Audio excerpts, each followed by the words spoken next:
Initial findings of an investigation led by the United Arab Emirates of May 12 attacks on oil tankers point to the likelihood that a state was behind the bombings, but there is no evidence yet that Iran was involved, the UAE said Thursday. The UAE, along with Saudi Arabia and Norway, presented the preliminary findings during a briefing to the UN Security Council, which will also receive the final results of the probe to consider a possible response. The United States has accused Iran of being behind the attacks on the 4 oil tankers off the Emirati coast, which came at a time of escalating tensions between Tehran and Washington. The 4 vessels, 2 Saudi-flagged, a Norwegian-flagged and an Emirati-flagged, were damaged by explosions that took place within UAE territorial waters, off the port of Fujairah. After assessing the damage and carrying out chemical analysis, the UAE told the Council that the attacks were sophisticated and of the type most likely carried out by state services. Related slideshow, news and pictures provided by photo services. Mufti Aziz Hasanovic speaks before performing Eid al-Fitr at Zagreb Mosque in Croatia, on June 4, 2019. Iranian Supreme Leader Ali Khamenei delivers his speech to the crowd during the 30th death anniversary of former Iranian Supreme Leader Ayatollah Ruhollah Khomeini, in Tehran, Iran, on June 4, 2019. A suspect is held down by police after a shooting in Darwin, Australia, on June 4, 2019. The shooting killed 4 people. Cardinal George Pell leaves the Supreme Court of Victoria, in Melbourne, Australia, on June 5, 2019. He has served 3 months of a 6-year conviction for sexually assaulting 2 choir boys. The 77-year-old was found guilty on December 11, 2018, in Melbourne's County Court. People attend a rally against Prime Minister Andrej Babis and Minister of Justice Marie Benisova at the Wenceslas Square in Prague, Czech Republic, on June 4, 2019. People have joined the protest organized by the non-governmental organization Million Moments for Democracy, which demanded the resignation of the Justice Minister and is against the Prime Minister, who is suspected of allegedly abusing EU subsidies. Muslims attend Eid al-Fitr mass prayer at El Sadiq Mosque, in Cairo, Egypt, on June 5, 2019. Firefighters on duty on the A5 following an accident in Karlsruhe, Germany, on June 5, 2019. A man takes a bath under a water tap to cool off on a hot summer day in Lahore, Pakistan, on June 2, 2019. Women buy traditional bangles in preparation for the upcoming Eid al-Fitr celebrations in Lahore, Pakistan, on June 2, 2019. Anti-government supporters throw flares at the police during a protest calling for fresh elections in Tirana, Albania, on June 2, 2019. People look at debris at the site of a car bomb blast in Azaz, Syria, on June 2, 2019. Activists tear down a monument of Soviet Chief Marshal Georgy Zhukov in Kharkiv, Ukraine, on June 2, 2019. The activists broke the monument to pieces as one of the last symbols of the Soviet era. Pope Francis bids farewell to Romanian President Klaus Iohannis at the end of his visit to the country, on June 2, 2019. Israeli soldiers maneuver their tanks in the Israeli-annexed Golan Heights on June 2, 2019. Participants take part in the Color Run race in Kiev, Ukraine, on June 2, 2019. The faithful take part in a religious procession marking the Roman Catholic feast of Corpus Christi, which celebrates the presence of the body and blood of Jesus Christ and the elements of the Eucharist, bread and wine respectively, in Minsk, Belarus, on June 2, 2019.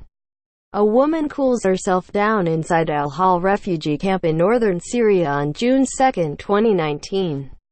Special Representative for Afghanistan Reconciliation Zalmay Khalilzad III holds talks with Pakistani officials in Islamabad, Pakistan, on June 2, 2019, to find a peaceful solution to the ongoing conflict in Afghanistan. Migrants are seen after getting picked up by a Coast Guard patrol after a boat accident off the Libyan coast in Karabouli town, east of Tripoli, Libya, on June 2, 2019. A farmer works in a rice paddy field at Champi, Nepal, on June 2, 2019. Crown Prince of Saudi Arabia Mohammed bin Salman Al Saud talks with Pakistan Prime Minister Imran Khan ahead of the 14th summit of the Organization of Islamic Cooperation in Mecca, Saudi Arabia, on June 1, 2019. A man pays his respects to the victims of a shooting at a public works building that claimed the lives of 12 people in Virginia Beach, Virginia, U.S., on June 1, 2019. Fridolin Ambongo Besungu, Congolese Roman Catholic Archbishop of Kinshasa, leads the Mass for Etienne Tshisekedi, former Congolese opposition figurehead who died in Belgium 2 years ago. During a mourning ceremony in Kinshasa, Democratic Republic of Congo, on June 1, 2019. People enjoy the Korea Queer Culture Festival in front of the City Hall in Seoul, South Korea, on June 1, 2019. Counter-demonstrators wave Israeli national flags as the annual Al-Quds March passes by in the background in Berlin, Germany, on June 1, 2019. The mother of convicted Mexican drug kingpin Joaquin Guzman, Maria Consuelo Lora, leaves the U.S. Embassy in Mexico City, Mexico, on June 1, 2019. She had arrived to apply for a visa to visit her son, who is currently being held in a high-security prison in New York City, New York, U.S. Venezuelan opposition leader and self-proclaimed interim President Juan Guaido during a gathering in Barinas, Venezuela, on June 1, 2019. Relatives and friends of Ethem Sarasulik, a 26-year-old Turkish man who was killed by a riot police officer, take part in an anti-government protest in Istanbul, Turkey, on June 1, 2019. A Sri Lankan Buddhist devotee decorates a stupa with a saffron cloth at the Kataragama Temple in Colombo, Sri Lanka, on June 1, 2019.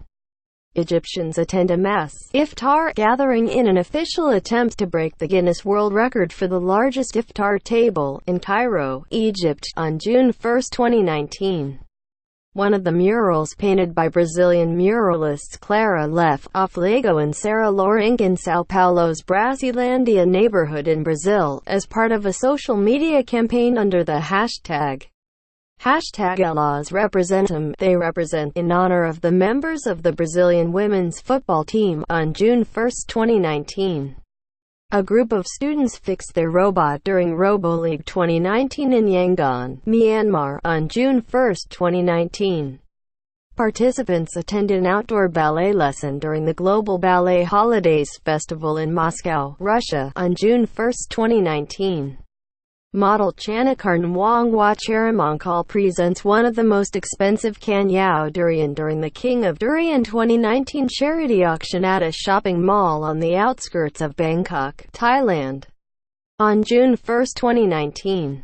Mount Etna, Europe's highest and most active volcano, erupts in Sicily, Italy, on June 1, 2019.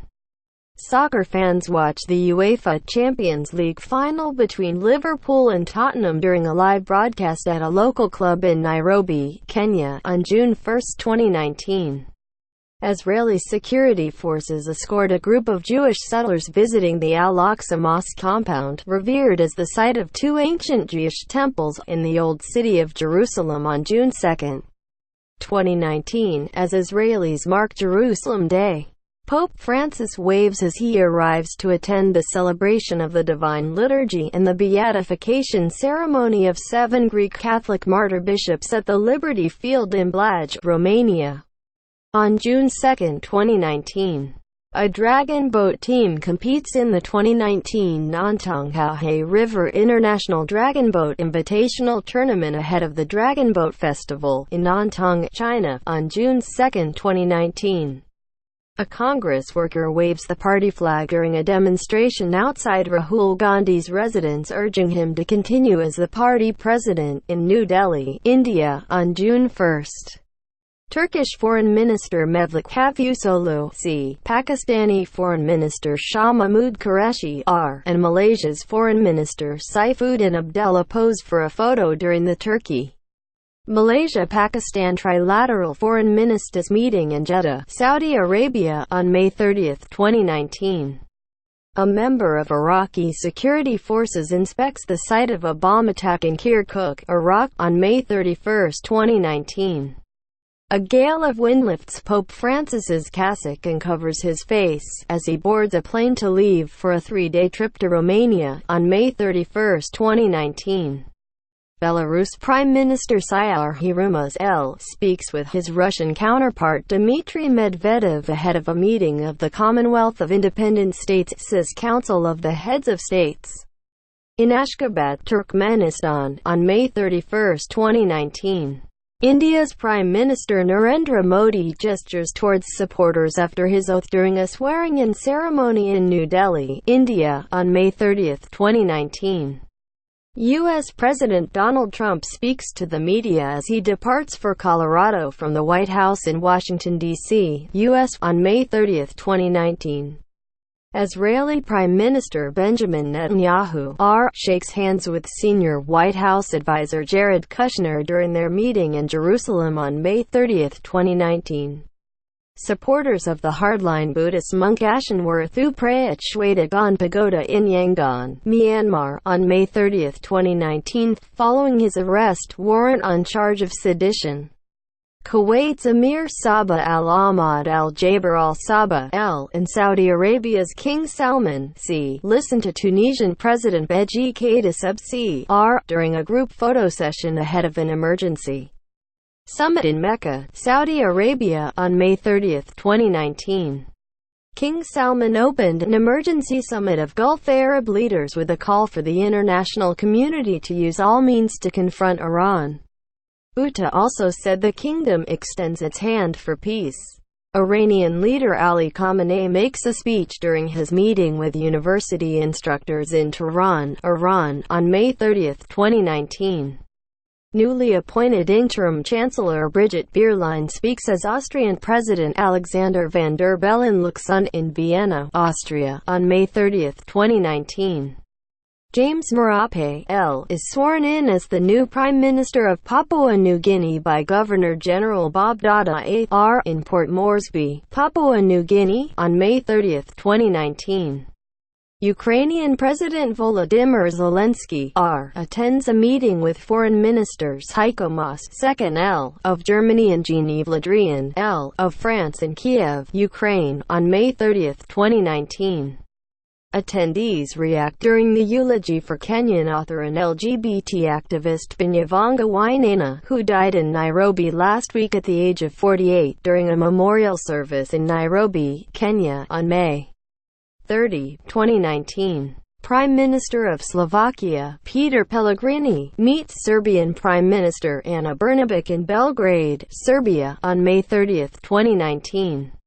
President of the European Commission Jean-Claude Juncker L. speaks to President of Lithuania Dalia Grybauskaitė during the Charlemagne Prize coronation ceremony in Aachen, Germany, on May 30, 2019. While investigations are still ongoing, these facts are strong indications that the 4 attacks were part of a sophisticated and coordinated operation carried out by an actor with significant operational capacity, most likely a state actor, said a statement from the UAE, Saudi Arabia and Norway.